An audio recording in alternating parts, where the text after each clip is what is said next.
Ma'am, please start. Okay. Okay, good evening, everybody.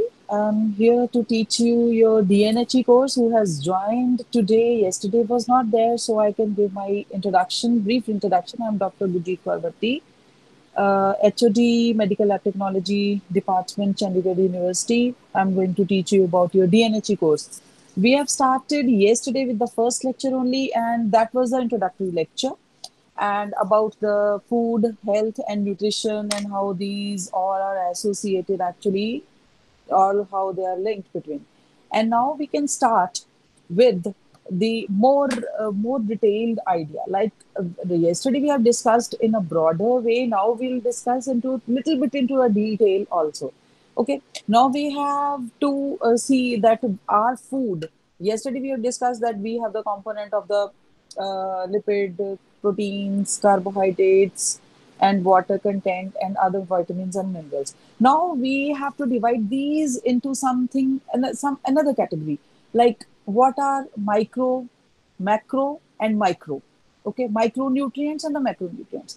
As the name indicates itself, that the macronutrients are the nutrients which we need in a abundant, and the micronutrients those which we need in a smaller, little bit a smaller quantity. I mean, if even if we take the little bit small quantities, micronutrients, so that would be sufficient. But some of the macronutrients which we need in the bulk quantity, like yesterday we have this. Ma'am एक minute के लिए मैं रोकना हाँ जी, चाहूंगा। हाँ sir. एक minute के लिए। एक पलक थिन करके एक बच्ची है, प्लीज आपसे रिक्वेस्ट है कि आप ब्रॉडकास्ट ना करें और स्टॉप हाँ जी। ब्रॉडकास्टिंग हाँ या। प्लीज। आपके लिए ये वीडियो उपलब्ध रहेगी, आप लोग इसको फेसबुक पेज से देख सकते हैं। इससे जब आप ब्रॉडकास्टिंग कर रहे हैं तो जो मेरे सामने इमेज आ रही है वो सिर्फ आपको ही देख पाऊंगा मैं, और जो मुझे और कार्य करने हैं वो मैं संपन्न नहीं कर पाऊंगा। प्लीज, नहीं तो फिर मेरे को वैसे आउट करना पड़ेगा। पलक पलक थिंड करके है बच्चे। हाँ जी, yeah, she is doing something. Yeah, screen broadcast is also visible to me. That's also recording.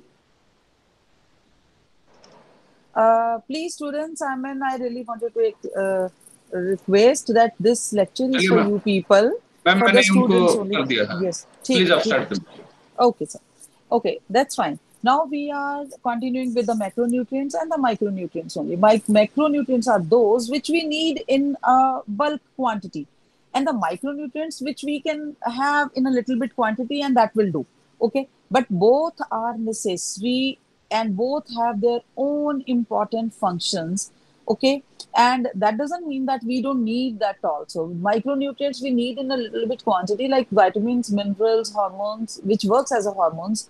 Okay, but macronutrients now we have discussed in a broad way. Now we'll discuss in a detail. Now this time we are taking the first category, that is called the macronutrients.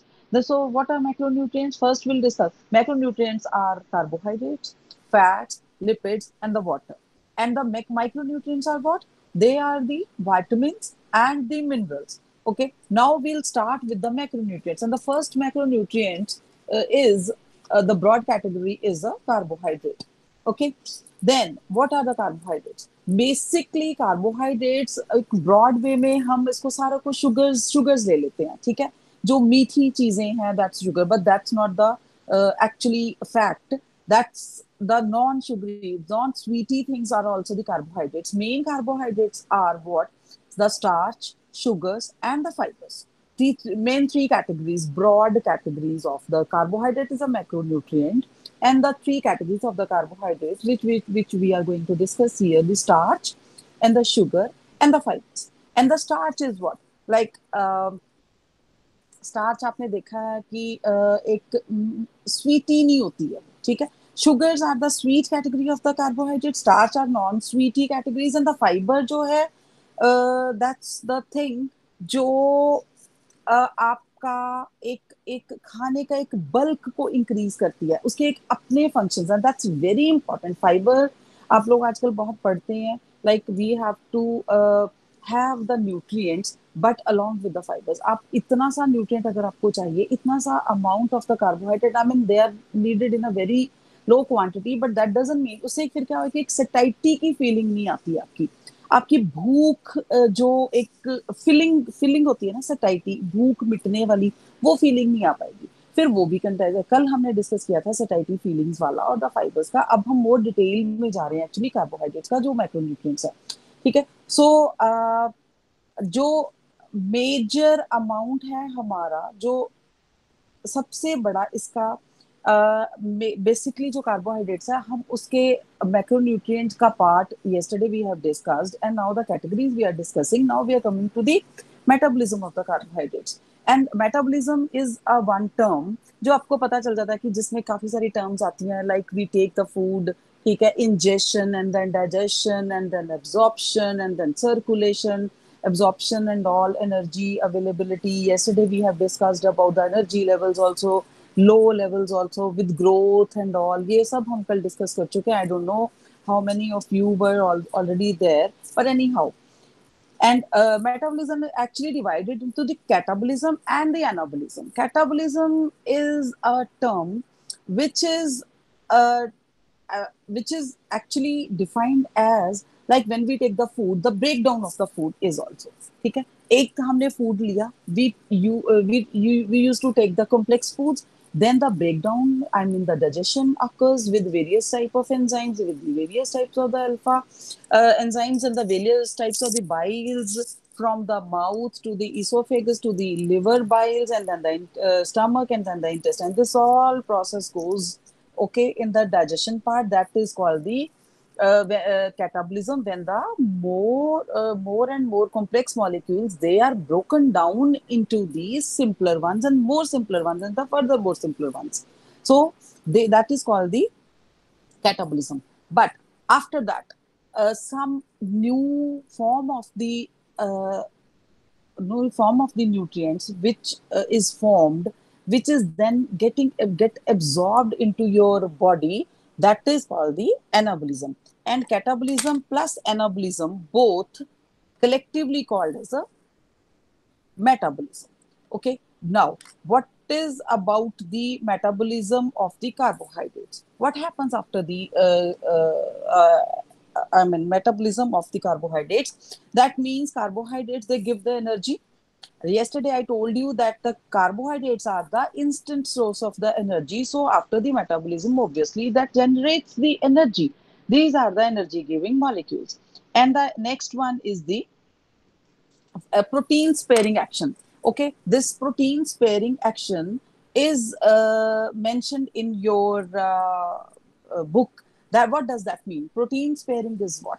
Like, देखो, अब क्या है कि हमारी body को चाहिए energy of, ठीक है. एनर्जी के लिए हमारे पास सारे के सारे बैलेंस्ड फूड है. उसमें प्रोटीन्स हैं, लिपिड्स हैं, कार्बोहाइड्रेट्स हैं, वाटर है, मिनरल्स हैं, एंड वाइटामिन हैं. बट अब हम देखेंगे कि जो प्रोटीन्स है उसके ज्यादा एक तो स्ट्रक्चरल फंक्शंस हैं एंड एक रेगुलेटरी फंक्शंस हैं. तो अगर प्रोटीन्स के जो मॉलिक्यूल्स हैं, अगर वो ब्रेक डाउन करके हमारी बॉडी को when they provide start providing the energy, then जो एक्चुअल फंक्शन है वो प्रोटीन का रह जाएगा. जो बॉडी बिल्डिंग है और जो फंक्शंस हैं वो रह जाएगा. ठीक है. तो उससे क्या होगा कि प्रोटीन्स जो हैं उनकी मियर वेस्टेज है. जो उनका मेन इंपॉर्टेंट फंक्शन है, फंक्शनल और स्ट्रक्चरल बॉडी बिल्डिंग वाला, वो रह जाएगा. सो वी शुड हैव, इसका मतलब ये नहीं होता जैसे हम लोग वेट लिफ्टिंग करने जाते हैं, वेट बॉडी बिल्डिंग करते हैं, और सम ऑफ दी, ये मिथ है एक जो मैं really wanted to make you clear about, कि जब हमने करना है तो लोग ना जाते हैं, जिम जाते हैं, and they start having the proteins. Protein ज्यादा ज्यादा अमाउंट में लेंगे, लिपिड्स को छोड़ देते हैं और कार्बोहाइड्रेट्स को भी छोड़ देते हैं कि कार्बोहाइड्रेट्स नहीं लेने हैं. ठीक है. बट उससे क्या होता है, उससे एक नुकसान होता है. जैसे हम एक नॉर्मल लैंग्वेज में कहते हैं कि बॉडी बिल्डिंग हो जाती है, आफ्टर सम टाइम वो ब्रेक डाउन होनी शुरू हो जाती है. क्योंकि हम क्या कर रहे हैं, हमने कार्बोहाइड्रेट बिल्कुल लेना शुरू बंद कर दिया, लिपिड्स भी हम तेल घी ये सब बंद कर दिया. ठीक है. And then we start taking the proteins, कि उसी से बॉडी ग्रोथ होगी, उसी से हमें एनर्जी मिलेगी. बट नो, ये एक मिथ को तोड़ने के लिए एक ये वर्ड है which is very much well defined in your IGNO books only, that is called the protein sparing action. Now you can get into uh, you'll get to know that the when you take the carbohydrate, that give you the instant source of the energy. बाकी जो आपके fats हैं वो तो stored amount of energy है ही है हमारे पास, ठीक है। लेकिन अगर प्रोटीन भी हम साथ में लेंगे, तो प्रोटीन लेने से जो हमारे ऑलरेडी बॉडी बिल्डिंग फंक्शन है एंड द फंक्शनल है, एंजाइम्स का पार्ट है, वो वाला पार्ट चलता रहेगा, और जो हमें एनर्जी चाहिए वो हमें कार्बोहाइड्रेट से मिलेगी। सो don't stop having the carbohydrates और lipids. You should have some amount of a carbohydrates, you should have some amount of the lipids too, so that एक आपकी stored energy भी रहे और एक instant source of energy भी आपको provide हो to do the body functions. जो रूटीन में आपको बॉडी ग्रोथ के लिए और बॉडी की फंक्शनिंग के लिए जो चाहिए हमें एनर्जी, वो लेवल आपका रहे।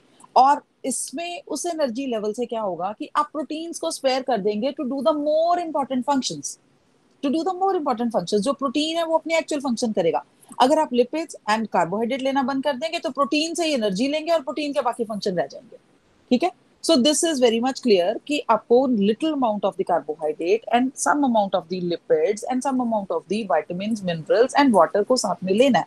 सो this is called the protein sparing action, to leave the protein for more important function for which the protein is actually meant for.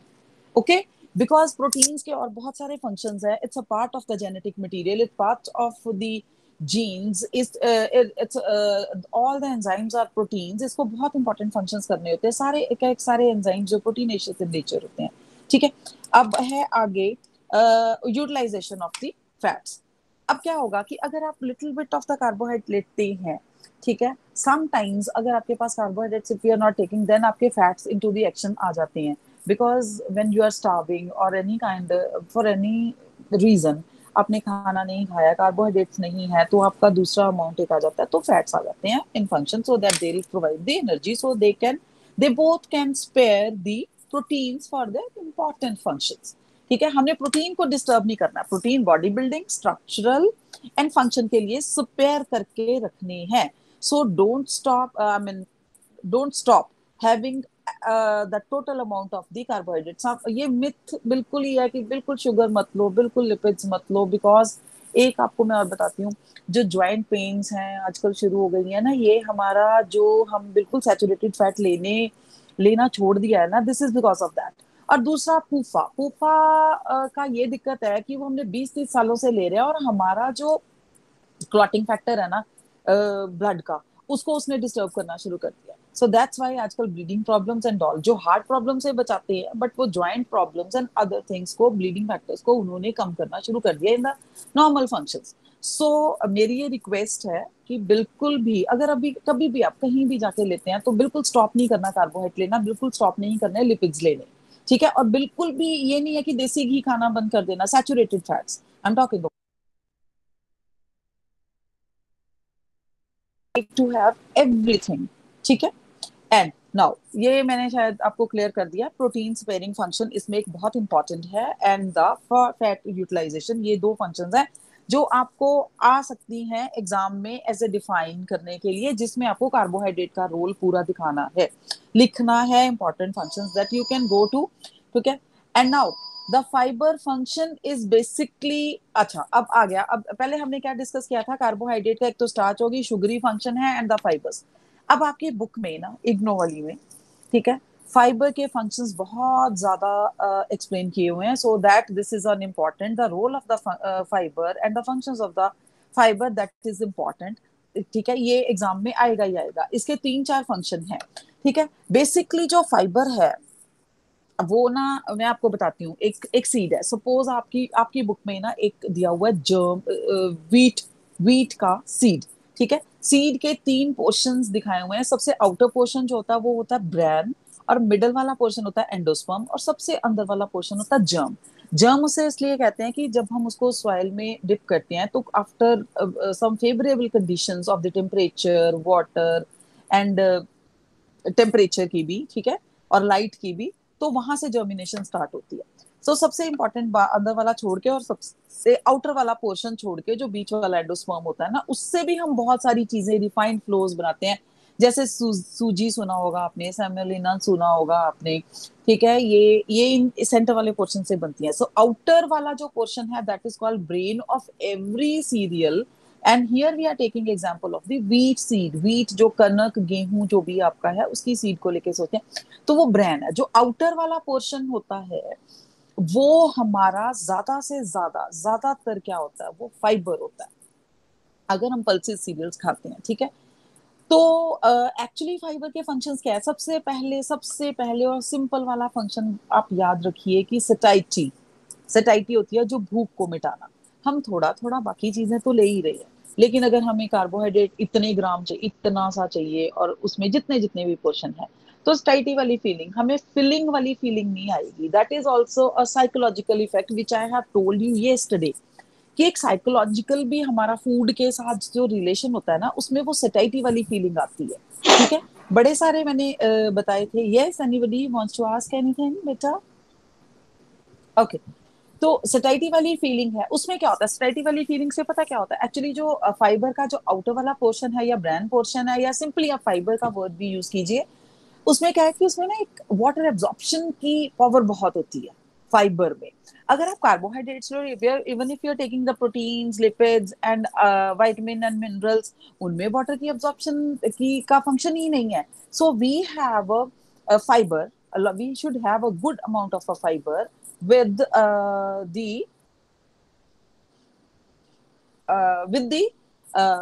other nutrients. Sorry, I was about to see that आपका ये देख रही थी मैं आपको जो questions आ रहे हैं, ठीक है। सटाइटी वाली फीलिंग हमें तभी आएगी जब हम फाइबर लेंगे along with the all nutrient, all other nutrients, because उसमें क्या है, एक तो वाटर एब्जॉर्प्शन वाली वाटर एब्जॉर्ब करेगा आपका फाइबर। सो उसमें उस वाटर फाइबर उससे क्या होगी, एक तो सटाइटी वाली फीलिंग है, दूसरा आपकी एलिमिनेशन, जो एक्सक्रीशन है, बाउल मूवमेंट्स हैं आपकी, वो इजी हो जाएंगी। और ये जो पाइल्स वाली प्रॉब्लम है, कॉन्स्टिपेशन वाली प्रॉब्लम है, इसको दूर करने का एक ही तरीका है कि start having fibrous foods along with the balanced foods, ठीक है। ये नहीं है कि वो लेना छोड़ देना आपको, बट फाइबर का अमाउंट ज्यादा करना है और वाटर इनटेक ज्यादा करनी है। और फाइबर क्या करेगा, एक तो आपको स्टाइटी की फीलिंग देगा, ठीक है, और आप लिपिड्स या नॉन वेज लेना छोड़ सकते हैं उसमें। और दूसरी बात, उसमें वाटर का कंटेंट है, एब्जॉर्प्शन अमाउंट ज्यादा हो जाएगा, जिससे elimination of the digested food from the intestine, then after the big intestine, small intestine से बिग इंटेस्टाइन से एलिमिनेशन की प्रॉब्लम नहीं होगी। सो वो उस केस में पाइल्स भी ट्रीट कर सकते हैं। आप पाइल को एज अ डिजीज लो, पर नॉर्मल में भी आपकी बाउल मूवमेंट है कि वो ज्यादा हार्ड हार्ड नहीं होगा, ठीक है। तो एक्चुअली एक्सक्रीशन से भी तो रिलेटेड है ना डाइजेशन, अगर एक्सक्रीशन प्रॉपर नहीं होगी तो डाइजेशन डिस्टर्ब हो जाएगा, ठीक है। एंड नाउ, तो एक दूसरी बात ये हो जाती है कि प्रिवेंशन ऑफ द डिजीजेस हो जाती है। दूसरी बात, जैसे मैंने यहाँ पे आपको एग्जांपल दिया कि पाइल्स का एग्जांपल दिया, पाइल्स जो होती है ना, अगर प्रोलॉन्ग रहती है ना आपको पाइल्स की प्रॉब्लम, ठीक है, तो that could be mean converted into the colon cancer, ठीक है। एक से बाद दूसरी के बाद तीसरी चीज जो होती है वो सारी कोलोन कैंसर में भी हो जाती है अगर आप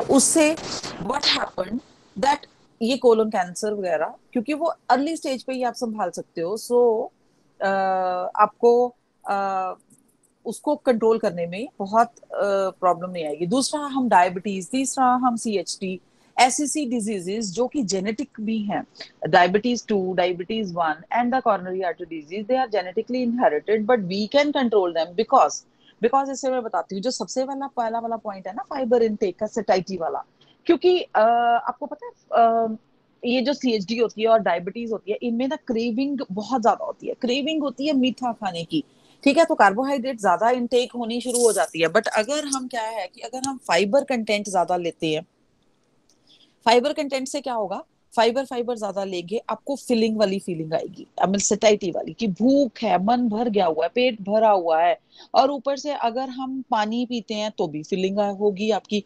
तो आपकी वो जो क्रेविंग्स है ना for other foods, for junk foods and for the sweet foods, वो भी कंट्रोल हो जाएंगी। एंड दिस हैपन्स एक्चुअली, आप कभी करके देखिए, ठीक है। अगर आप फाइब्रस फूड ज्यादा लेते हैं, इवन हैविंग फाइब्रस के फूड्स की बात और भी है कि अगर आप सैलड भी खाना शुरू कर देते हैं, ठीक है, अगर आप शाम को good amount of a salad लेते हैं, good amount of a salad या फ्रूट्स या पपाया, ये सब चीजें लेते हैं, तो उसके बाद आपकी फिलिंग है, आपको खाना डिनर में या फिर ब्रेकफास्ट में भी आपको कम लगता है। लंच तो you should have good amount of food in a lunch, that's actually mandatory for to maintain the energy levels for the day to day routine life and all. Okay, and now the third point ये था कि prevention of the disease. First था हो गया satisfactory, दूसरा हो गया elimination जो फाइबर्स के हैं, थर्ड इज हो गया जो prevention of the diseases like major diseases हैं, कोलोन कैंसर हो गया स्पेसिफिकली, डायबिटीज होगी, सीएचडी होगी, और इसके अलावा जो एसिडिक रिफ्लक्सेस होते हैं स्टमक में, गैस्ट्रिक प्रॉब्लम्स होती हैं, ठीक है, ये सब भी ठीक हो जाती हैं इससे, फाइबर कंटेंट को ज्यादा करने से, और बिकॉज वाटर इनटेक ज्यादा हो जाती है जिससे टॉक्सिन्स रिमूव होते हैं और आपकी एक्सक्रीशन का भी सिस्टम ठीक हो जाता है। So this is important to have the fiber and the include having along with the five जो हमारे बैलेंस डाइट के कंपोनेंट हैं उनमें फाइबर का कंटेंट बहुत ज्यादा होगा so that we can maintain the water. उसके बाद सोर्सेज क्या है इसके? Sources I have already told you, every grain, otherwise तो आपको वैसे फाइब्रस फ्रूट्स एंड ऑल सारे सैलेड्स एंड ऑल, बट अगर पल्सेस की बात करें जिसमें से आपको प्रोटीन्स भी मिलेंगे, प्रोटीन्स का आउटर पोर्शन नहीं उतारना है। आउटर पोर्शन उतार के कई बार हम क्या करते हैं कि हम लोग बहुत ही फाइन और रिफाइंड के चक्कर में पड़ जाते हैं, उसमें क्या है कि उसका फाइबर कंटेंट डिस्टर्ब हो जाता है। हम प्रोटीन्स तो ले लेते हैं बट जो फाइबर कंटेंट है, कार्बोहाइड्रेट्स भी हमें मिल जाते हैं, मतलब फाइबर कंटेंट है वो हम बहुत ज्यादा मिस करते हैं, तो उससे भी हमें बहुत ज्यादा दिक्कत आती है। सो हमें अपनी डाइजेशन अलोंग विद एक्सक्रीशन का भी, एलिमिनेशन का भी ख्याल रखना है। सो उसके लिए we need good amount of a fibre content, ठीक है, जो मैंने आपको एक सीड का बताया, the outer brand content, we don't want to remove that, keep that. उसके बाद अब हमने फाइबर के साथ हमने वाटर का इंपॉर्टेंस देखी कि वो वाटर को कंटेन करने की और एब्जॉर्ब करने की कैपेसिटी ज्यादा लगता है, जिससे एलिमिनेशन में, एक्सक्रीशन में प्रॉब्लम नहीं आती है और हेल्प करता है। सो दैट मीन्स कि वाटर इज ऑल्सो एसेंशियल, ठीक है, तो वाटर का बहुत ही इंपॉर्टेंट पार्ट है हमारे फूड में।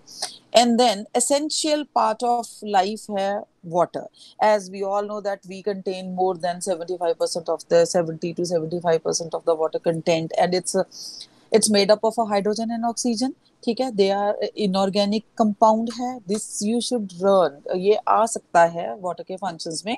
इसमें दो चार पॉइंट्स आपको मिनिमम लिखने हैं। फर्स्ट पॉइंट तो हो गया एसेंशियल, दूसरा हाइड्रोजन एंड ऑक्सीजन की बॉन्डिंग से बना है, तीसरा इनऑर्गेनिक हो गया ये, ठीक है जी।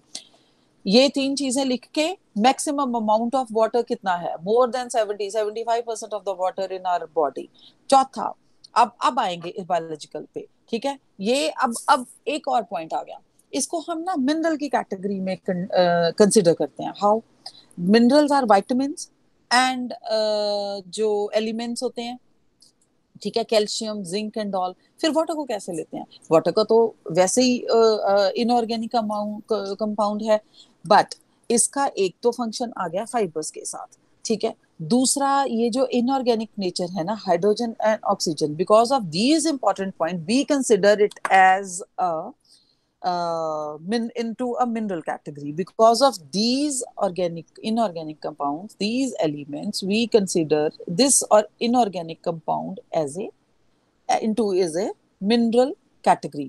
Because एक तो ये भी हो गया, अब इसके फंक्शंस पे आते हैं, ठीक है। तो वाटर का जो मेन फंक्शन है, मेन फंक्शन सिंपल सिंपल आप अपने दिमाग में याद रखिए कि एक तो ये मीडियम है, हमारी बॉडी में एक मीडियम है, लाइक एक लिक्विड है जो फ्लो करता है थ्रू एवरी ऑर्गन, ठीक है, और बॉडी फ्लूइड्स, ठीक है, हर body fluid, whether it's a blood, whether it's a lymph, whether it's a urine, whether it's a saliva, digestive juices, sweat, perspiration, इस इन सब जो वाटर का जो कंटेंट है major is a water. Water content सबसे मेजर है, और इसका मतलब जब पूरी बॉडी में इतना एक्सेसिव अमाउंट ऑफ वाटर है, that means yesterday I told you, हमने कल कुछ डिस्कस किए थे। दूसरा ये होता है कि आपकी बॉडी का टेम्परेचर की रेगुलेशन में the water plays major role in that. Because simple सी बात है, गर्मियों में देखिए when you feel heated up, so what you do take, आपकी बॉडी क्या आपको कहती है देखने में, आपकी इंटरनल फीलिंग ही क्या आती है कि हैव अ वाटर। गर्मियों में चलो एक नॉर्मल नहीं है तो थोड़ा कूल वाटर पीते हैं, but it gives you some satisfaction, it gives you feeling of some coolness.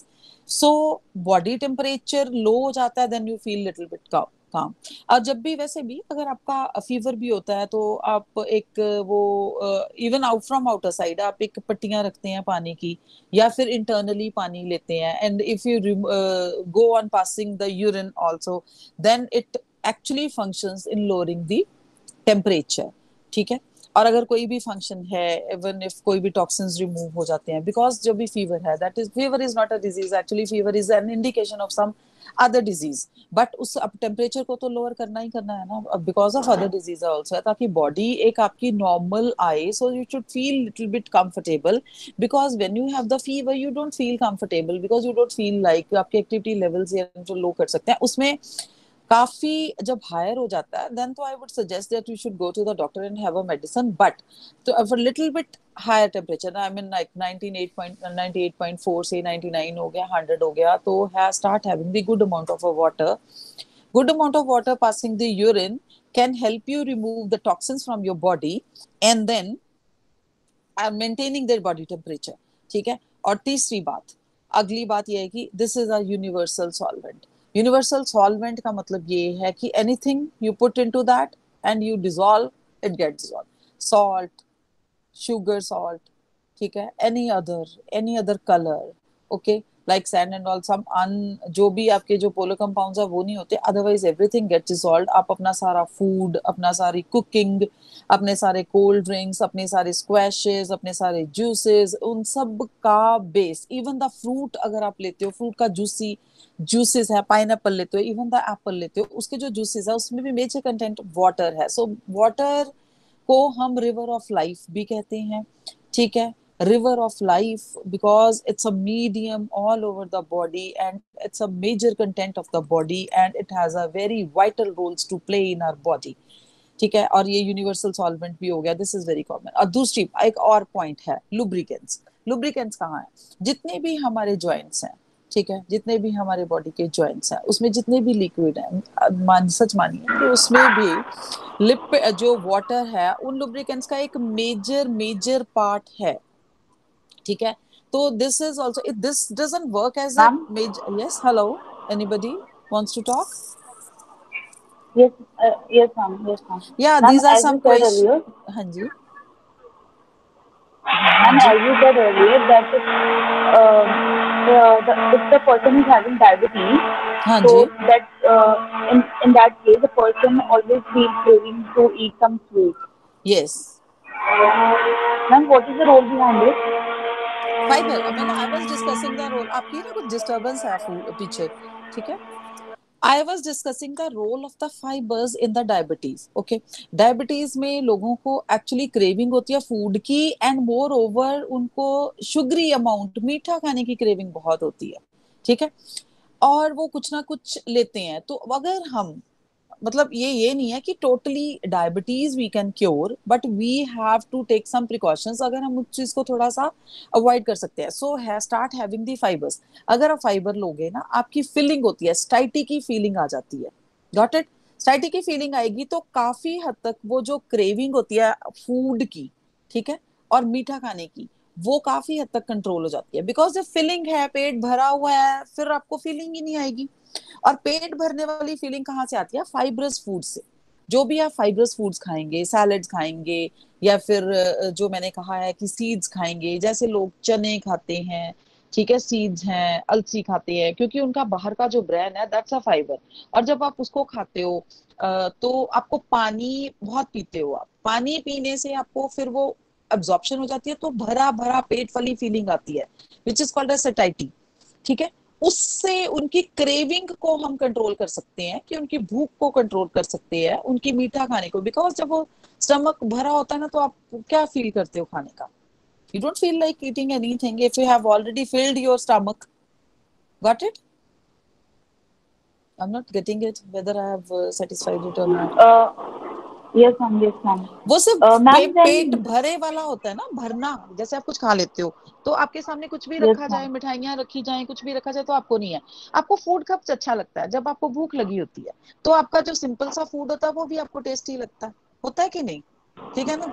तो Yes, जब भूख ma'am. लगती है तो आप कुछ भी खाते हो, और अगर आपकी भरी हुई फीलिंग है, मतलब पहले से भरा हो, तो यू डोंट फील लाइक, अगर आपको कुछ कहे कि आप खा लो जब आपका पेट भरा हुआ है। तो हमें क्या होता है कि फाइब्रस फूड देने से हम वो सेटेटी वाली फीलिंग क्रिएट करने की कोशिश करते हैं, जिससे कि डायबिटीज वालों की भूख पे कंट्रोल या मीठा खाने पे कंट्रोल हो जाता है, so that they can control there cravings actually. मैं ये ट्रीटमेंट की बात नहीं कर रही हूँ डायबिटीज की, वो तो नहीं हो सकता, ठीक है, बट ये क्रेविंग्स को और फूड से हम उनकी शुगर लेवल को कुछ हद तक कंट्रोल कर सकते हैं, क्योंकि फाइबर ने तो कुछ नहीं करना, फाइबर ने तो सिर्फ सिर्फ और सिर्फ एक फीलिंग देनी है आपको सिटाइटी वाली, so that you should not have anything else, ठीक है। तो आपकी वो जो शुगर वाली क्रेविंग्स है उनको रोकेगा, बिकॉज डायबिटीज ने शुगर वाली चीजें नहीं खानी होती है, और डायबिटीज में ही क्रेविंग होती है, ठीक है ना। और ऐसे ही सीएचडी में होता है, वो भी फिर lipids and all junk foods and तीखा सा खाना शुरू कर देते हैं, लेकिन जब भरा होगा they don't feel like having anything, so that they can control their dietary habits to little bit, because diabetes में और कॉर्नरी आर्टरी डिजीज में ये सारी जो डिजीजेस हैं they are already related with the dietary habits only, lipids sugars इनका ज्यादा नहीं होना चाहिए, ये ओवर ना खाएं, ठीक है।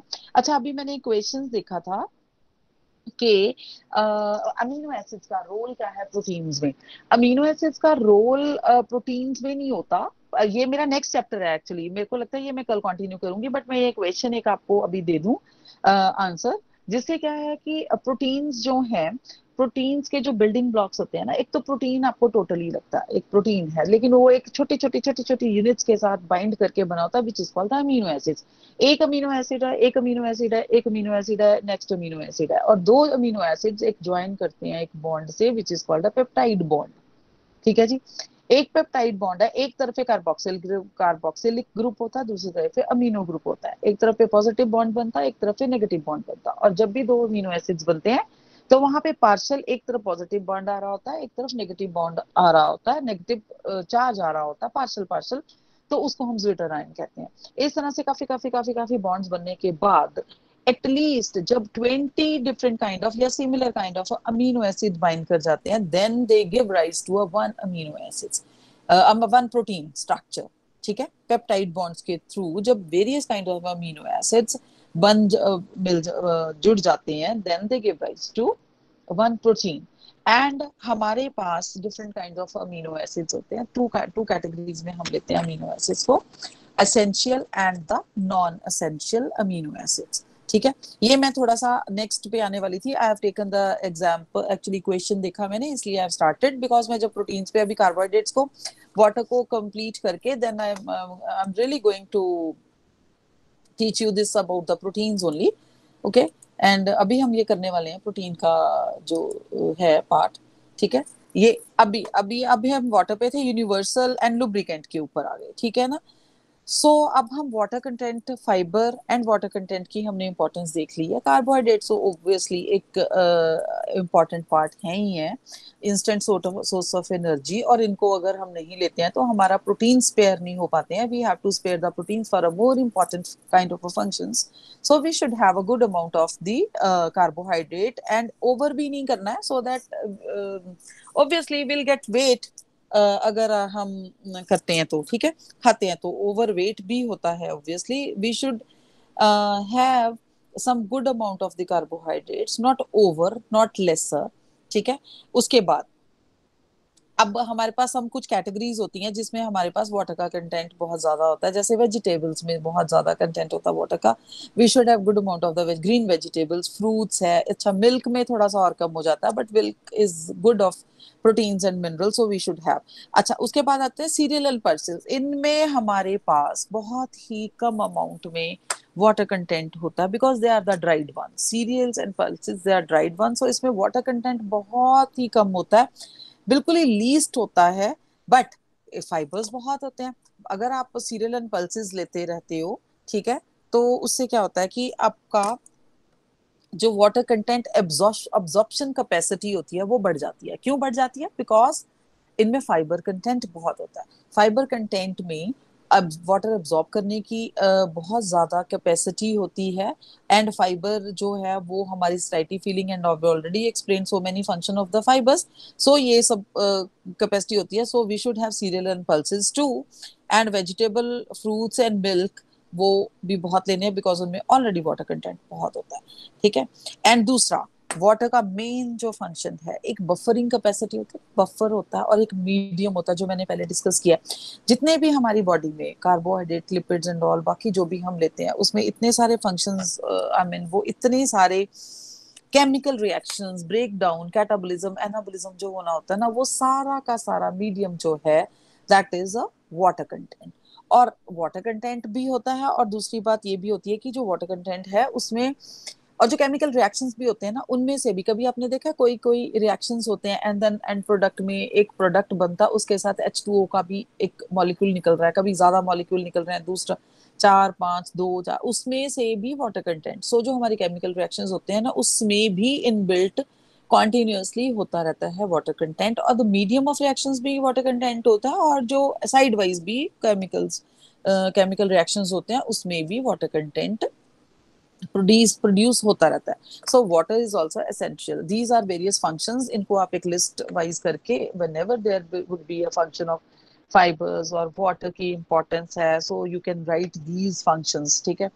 एंड नाउ कमिंग टू, अब हमने क्या है, कार्बोहाइड्रेट का लिया था। कार्बोहाइड्रेट में which we have discuss the starch, ठीक है, एंड मेन स्टार्च कार्बोहाइड्रेट में, और main sugar and the fibre का कंटेंट इसमें ज्यादा था। I am going according to your syllabus, whatever is given in your books ना, मैं उसके अकॉर्डिंगली जा रही हूँ, वहां पे जो ज्यादा डिस्कस किया हुआ है वो ज्यादा कर रही हूँ, जो कर, so that we can have a good amount, ताकि बुक्स में यही कुछ दिया हुआ है, सो उसी के हिसाब से क्वेश्चंस आएंगे, ठीक है ना, बुक से बाहर तो आने से रहे।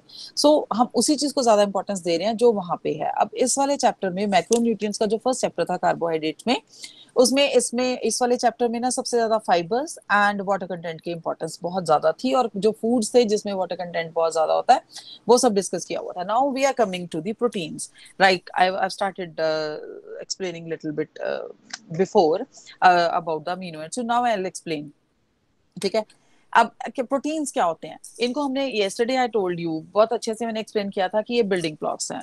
एक तो ये स्ट्रक्चरल प्रोटीन्स होते हैं, दूसरे हमारे फंक्शनल प्रोटीन्स होते हैं। स्ट्रक्चरल प्रोटीन्स है जो एक्चुअली बॉडी बिल्डिंग करते हैं, ठीक है। और दूसरी बात ये होती है कि जो फंक्शनल प्रोटीन्स है which in which I have discussed about the enzymes, enzymes are also proteinaceous in nature. तो जितना भी डाइजेशन है, जितना भी बॉडी के फंक्शंस है, not even a digestion, so many other functions, enzymes are necessary. लेकिन अगर हम डाइजेशन से ही लेके चलते हैं, फूड की डाइजेशन से, तो एक भी अगर एक केमिकल रिएक्शंस होता है ना, अगर वहां पे एक catalytic agent which is an enzyme is a protein in nature, ठीक है। कैटालिटिक एजेंट कौन से होते हैं, वो एंजाइम्स होते हैं जो किसी भी रिएक्शन को कैटालाइज करते हैं। सपोज हमारे कार्बोहाइड्रेट के ही हो गए, ठीक है। लिपिड्स को डिसॉल्व करने के लिए कौन से लाइपेजेस आते हैं, lipase in an enzyme, enzyme है वो लिपिड्स को डिसॉल्व करने के लिए है, बट वो लाइपेज है क्या actually, that's a proteinaceous in nature, ठीक है। एंड वो है क्या, एक कैटालिटिक एक्शन, कैटालिटिक एजेंट, जो कि लाइपेज है और जो लिपिड की डाइजेशन में हेल्प करेगा, जो खुद प्रोटीनेशियस इन नेचर है, ठीक है। और वो एक कैटालिटिक एजेंट है जो उस रिएक्शन को कैटालिटिक एजेंट की तरह उसको आगे फर्दर डायरेक्शन में लेके जाएगा, और जो भी उस रिएक्टेंट के फिर प्रोडक्ट्स बनेंगे और कैटालिटिक एजेंट एज सच बाहर आ जाएगा। और वही कैटालिटिक एजेंट एक और रिएक्शन में एज ए कैटालिटिक एजेंट, मतलब कैटालिटिक एजेंट ये है कि जो सिर्फ स्पीडिंग अप और इनिशिएशन और स्पीडिंग ऑफ द रिएक्शन में पार्टिसिपेट करता है, वो चाहे कार्बोहाइड्रेट हो, लिपिड्स हो, या कुछ भी हो, बट जो कैटालिटिक एजेंट है वो सारे के सारे प्रोटीनेशियस इन नेचर होते हैं। सो इसके लिए मैं ये कह रही हूँ कि जो प्रोटीन्स है उनका एक फंक्शनल पार्ट होता है, जो कैटालिटिक एजेंट्स हैं ये फंक्शनल प्रोटीन्स में आते हैं।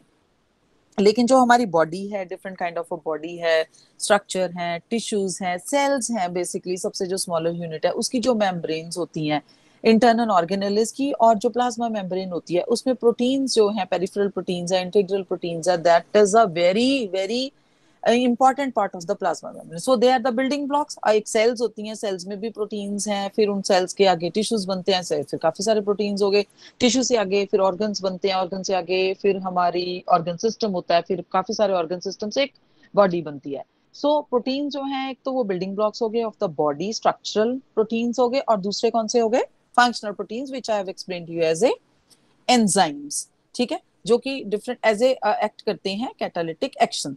तो हमारे पास जो प्रोटीन्स हैं उनको हम होते कौन से हैं, उसके जो मेन है, जैसे मैंने वाटर का बताया कि carbon, hydrogen and oxygen, sorry carbon नहीं होता, हाइड्रोजन एंड ऑक्सीजन का बना होता है। प्रोटीन्स किसके बने होते हैं, ये बेसिकली नाइट्रोजन कंटेनिंग कंपाउंड्स होते हैं। कार्बन भी होते हैं, हाइड्रोजन भी होते हैं इसमें, पर बेसिकली इनमें nitrogen containing, nitrogen amount good amount में होती है प्रोटीन्स में। इसीलिए तो जब हम आई मीन किडनी डिजीजेस होते हैं तो प्रोटीन्स बंद कर देते हैं, नाइट्रोजनस कंपाउंड्स हैं ये वो आने शुरू हो जाते हैं, ठीक है ना, तो वो दिक्कत करते हैं। तो ये जो प्रोटीन्स हैं नाइट्रोजनस कंपाउंड्स होते हैं, जो कि बेसिकली इनके बिल्डिंग ब्लॉक्स कौन से होते हैं, amino acids, which I have just explained it to you. ठीक है। अब अमीनो एसिड्स हमारे पास कितनी तरह के होते हैं, अमीनो एसिड्स, अब हम प्रोटीन्स की बात कर रहे हैं, उनके बिल्डिंग ब्लॉक्स की बात करेंगे, अमीनो एसिड्स। अमीनो एसिड्स फिर टू कैटेगरीज में आते हैं, ठीक है। टू कैटेगरीज कौन कौन सी होती हैं, दो मेजर दो कैटेगरीज में आ जाते हैं ये, एक होती है एसेंशियल कैटेगरी और एक होती है नॉन एसेंशियल कैटेगरी। अब ये एसेंशियल कैटेगरी, इसका नाम कैसे पड़ा, एसेंशियल कैटेगरीज वो कैटेगरीज होती है कि कुछ अमीनो एसिड तो हमारी बॉडी में प्रोड्यूस होते हैं, ठीक है, वो तो हमें से रेडीली अवेलेबल है, होते ही हैं, बट उनमें कुछ ऐसे अमीनो एसिड्स होते हैं जो हमें चाहिए ही नहीं है, so they are called non essential amino acids. मतलब जो हमारी बॉडी में प्रोड्यूस होते हैं, ठीक है, they are called non essential amino acids. But कुछ ऐसे अमीनो एसिड्स हैं जो हमारी बॉडी में प्रोड्यूस ही नहीं होते हैं, ठीक है। Our body is not at all capable of producing some kind of amino acids which we actually need for structural and for functional, ठीक है, for functional units and for work, I mean जो enzymes हैं उनके integral parts हैं वो amino acids, या फिर जो हमारी बॉडी के स्ट्रक्चरल प्रोटीन्स हैं उनके इंटीग्रल पार्ट्स हैं वो वाले प्रोटीन जो हमारी बॉडी प्रोड्यूस नहीं करती है। So what we do, we have some good foods, we have some proteinaceous foods जिनमें हमें वो मिलते हैं, ठीक है, जैसे सम आइसोल्यूसिन, ल्यूसिन हो गया, लाइसिन, मिथ्योनिन है, ठीक है, थ्रियोनिन, ट्रिप्टोफैन्स, वेलिन्स है, हिस्टिडाइन, ये all these are actually essential amino acids, 9 होते हैं, ठीक है, ये सारे, और जो हम फूड से लेते हैं फिर वो हमारी बॉडी नहीं प्रोड्यूस करती है, they are called the essential amino acids and we need it actually. इनमें से कोई एक भी अमीनो एसिड अगर हमारा कम हो जाए ना तो बहुत ज्यादा प्रॉब्लम्स आती हैं, बिकॉज अमीनो एसिड डेफिशिएंसीज हमारी बॉडी टॉलरेट नहीं करती है and that would lead to very dangerous diseases sometimes. अगर तो थोड़ी सी कमी है तो थोड़ी है, बट उसके बाद हमारी बॉडी में बहुत एंड बहुत, अगर ज्यादा ज्यादा ज्यादा एग्जैजरेट होती है ना, अगर हम स्टार्टिंग पॉइंट पे ना संभालें कोई भी डेफिशिएंसी, ठीक है, अगर हम प्रोटीन मेल न्यूट्रिशन बोल देते हैं, प्रोटीन मेल न्यूट्रिशन को हम बोलते हैं, तो प्रोटीन मेल न्यूट्रिशन में क्या होता है कि बेसिकली कुछ ना कुछ पूरा का पूरा प्रोटीन मेल नरिश नहीं होता है, उसमें some amount of essential amino acids की कोई कमी हो जाती है, कोई एक particular amount of amino acid की कमी हो जाती है, और हर अमीनो एसिड का एक पर्टिकुलर रोल है, ठीक है, लाइक मिथ्योनिन, मिथ्योनिन के साथ हमारा जो एक ट्रिपल बॉन्ड है उसमें क्या होता है, आपको मैं एक एग्जांपल देती हूँ, I am looking at the methionine amino acid. Methionine amino acid जो है वो एक जो ट्रिपलेट कोडोन होता है ना, हेरेडिटरी हमारा AUG, 3 कोडॉन आते हैं तो एक मिथ्योनिन होता है, और मिथ्योनिन जब आता है तो एक प्रोसेस शुरू हो जाता है, ठीक है, प्रोटीन सिंथेसिस का। अब जब प्रोटीन सिंथेसिस होता है ना, प्रोटीन सिंथेसिस मतलब जब हमारी बॉडी में प्रोटीन सिंथेसाइज होता है।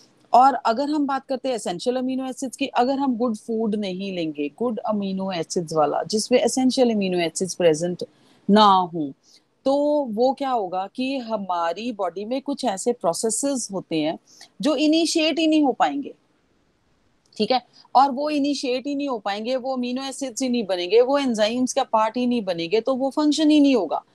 और जो प्रोटीन्स हैं उसी इसीलिए वो जो अब आप लिंक अप कर सकते हो पीछे जो मैंने बताया था ना अभी आपको, प्रोटीन स्पेयरिंग, सो अब आपको पता चलेगा कि प्रोटीन्स के तो बहुत और इंपॉर्टेंट फंक्शंस होते हैं rather than just providing a energy level. वो तो आपको कार्बोहाइड्रेट्स भी प्रोवाइड कर सकते हैं, वो आपको लिपिड्स भी प्रोवाइड कर सकते हैं, बट प्रोटीन आपको गुड अमाउंट में चाहिए होता है, ठीक है। तो आई थिंक जो ज्यादा हो गया essential and non essential amino acids पे।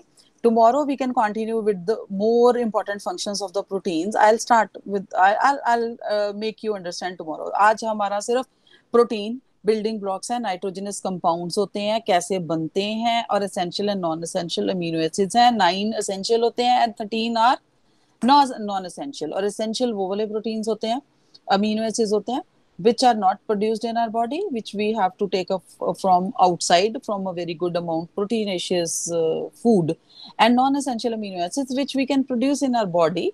तो और वो भी necessary होते हैं, but अब उनको non-essential का नाम देते हैं, ठीक है जी. And with this I'll stop it here. We'll continue it tomorrow, ठीक है जी. With the more important functions of the proteins only, I'll explain about the protein synthesis. Okay, because I don't know मेरी sound ही मुझे कहाँ से आ रही है, ठीक है. So I'll explain both, because अगर मैंने आज protein continue किया तो I have to leave in between, so more important रह जाएगा. I'll start with the more good functions of the proteins and the protein synthesis and functional protein, structural protein, so that I can finish it in. आज मैं शुरू नहीं करना चाहती हूँ because उससे फिर बीच में रह जाएगा function, ठीक है जी. Okay. Thank you. Okay. Okay. Thank you ji. Thank you, ma'am. Thanks a lot. Thank you so much. बहुत सारे बच्चे आज प्रथम बैठक में आए हैं. Thank you. मैं आपकी जानकारी कल की वीडियो है वो अवेलेबल है, हाँ जी. देख सकते हैं. Yes. और इसलिए हम आपको कहेंगे कि हमें शेड्यूल्ड पहले 3 बजे की थी, उसको अभी 5 बजे किया था, और ड्यू टू पावर फेलियर हमें करीब लेट हमने इसी स्टडी को आगे बढ़ाते हुए कल मैम रहेगी 5 to 6. हाँ जी सर. 5 to 6 ही रहेगा. सभी बच्चे 5 to 6 कर लिया. हाँ जी सर. एक्चुअली थोड़ा सा मेरा लेक्चर है, कई बार वेबिनार आ जाता है तो फिर मुझे दिक्कत है, तो इवनिंग में मैं कोई नहीं रख रही. विजेता जी आप ऑफ कर दें. So actually I have to हाँ जी बोलिए मैम आप बोलिए. हाँ जी सर. एक्चुअली क्या है कि मेरे वेबिनार की प्रेजेंटेशंस 1-2 आ रही हैं, आज भी थी, सो मेरे को फिर थोड़ा ऑड लग रहा था कि मैंने मना कर दिया. 5 से 6 वाला ठीक है. बच्चे मेरे ख्याल हाँ जी बिल्कुल. 5 to 6 इट्स स्कूल. इवनिंग में कोई ज्यादा होता नहीं है. I can teach it to any time, कोई दिक्कत नहीं है. हाँ जी 5 से ठीक है जी. Thank you sir. Thank you.